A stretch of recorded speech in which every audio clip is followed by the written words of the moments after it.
છે, હું દરેક જગ્યાએ સ્ટેજ ઉપર ઊભો થાઉં તો પહેલી વાત એ કહું છું કે ભૂદેવ બનો ભૂદેવ, પ્રથમ જ્ઞાની બનો અને પછી તમારું અનુકરણ બીજો સમાજ કરશે. ભલા માણસ આપણા ઘરે ડેકલા વાગે ને ભૂવા ધૂણે તો તમે શું માનો છો કે બ્રહ્મ સમાજમાં આપણને શોભે એવું કામ છે?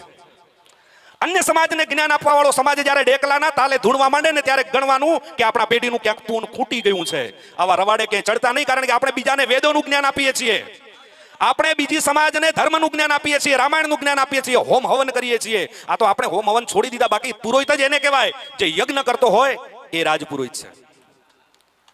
તો આપણી જાતને ક્યારે આપણે ભૂલીએ નહીં અને આ ખોટા રિવાજોમાં ક્યાંય તણાઈએ નહીં.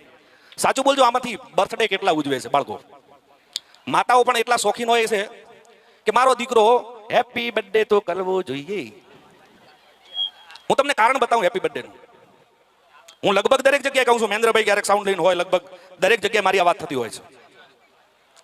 સાહેબ, આપણા ધર્મની અંદર ભગવાનની સામે દીવો કરીએ અને દીવાનો પ્રકાશ થાય તો સુકન માનવામાં આવે ને જો દીવો ઝાપટું આવે પવનનું ને જો ઓલવાઈ જાય તો એ અપસુકન છે. કેટલા માને છે? આમાં મારી ખોટી વાત હોય તો કહેજો. તમારા ઘરે કુળદેવીને દીવો કરો અને દીવો જો ઓલવાઈ જાય તો સાહેબ અપસુકન છે, સુકન નથી. હવે આવો બર્થડે ઉપર. બર્થડેમાં આયા, પેલા પોદલા જેવો કેક ખડક્યો, ઉપર રંગીન રંગીન ચોકલેટ નાખી, મીણબત્તીઓ ઉપર 4 ગોઠવી અને પછી પાછા ફૂં ફૂં કરીને મીણબત્તી ઓલવે, કાપે, મોઢે ચોપડે અને પછી ખાય. શું માનો છો? આપણી સંસ્કૃતિ છે. પછી પાછા કે હેપી બર્થડે ટુ. મરી જા ઢાંકણીમાં પાણી લઈને છાનું માનું. શું હેપી બર્થડે ટુ યુ? ભલા માણસ, જન્મ દિવસ આપણો ન ઉજવાય, મારા રામનો ઉજવાય, મારા કૃષ્ણનો ઉજવાય, મારા શિવનો ઉજવાય, મહારાણા પ્રતાપનો ઉજવાય, શિવાજીનો ઉજવાય. આપણે શું મહાન કામ કર્યા છે કે આપણે જન્મ દિવસ ઉજવી શકીએ? અને છતાંય ઉજવવો હોય તો ઉજવો, 100% ઉજવો. પણ કેવી રીતે? ભગવાનને આગળ દીવો ધરો, ઘરે માતર બનાવો, પેંડા બનાવો, ભગવાનને એનું ધૂપ આપો. સમાજમાં જેટલા વડીલો છે, માતાઓ છે, મોટા વડીલો છે, એમને બાળકને પગે લગાડતા શીખવાડો, એનું સન્માન કરતા શીખવાડો. અને પોતે ધોતી પહેરીને જો છોકરો હોય તો એને બાઈ હોય તો માથે ઓઢીને અને પછી મા બાપના આશીર્વાદ લે અને આજુબાજુમાં એ પ્રસાદીને વેચે ને તો એને કહેવાય જન્મદિવસ ઉજવ્યો. બાકી ફૂં ફૂં કરીને આપણે જે હેપી બર્થડે ટુ યુ કહીએ છીએ ને એને જાકારો આપજો. એના કરતા એક ખતરનાક રિવાજ આવ્યો પાછો બીજો. આ તો હજી બાળકોમાં છે. વક્તાભાઈ, મને એ નહીં સમજાતું કે આપણે પહેલાના જમાનામાં જે હળદી કરતા, ખબર છે? હળદી એક પ્રોગ્રામ આવતો, તમને ખબર છે બધાને લગભગ. ત્યારે આપણા તડકામાં કામ કરતા, એવા એસીમાં રહેવા વાળા નહોતા.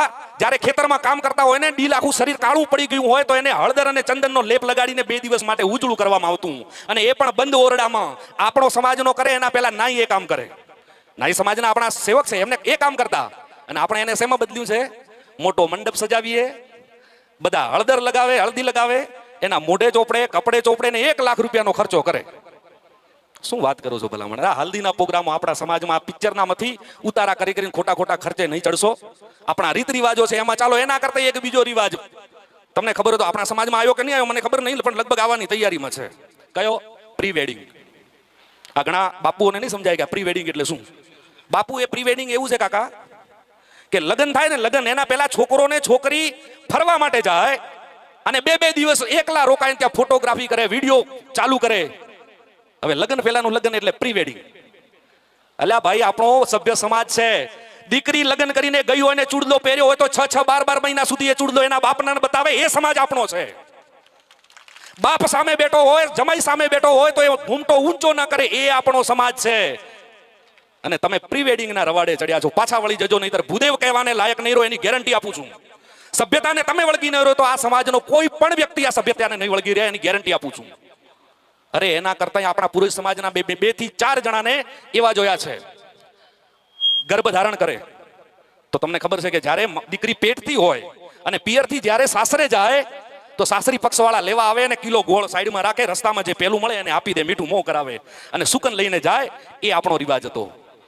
અત્યારે દીકરી, મારે કહેવાય નહીં, મારે કહેવું પડશે આજે, કારણ કે ખરાબ રિવાજ ઉજવતા તમને શરમ નહીં આવતી કોઈને, તો મને કહેતા શેની શરમ આવે?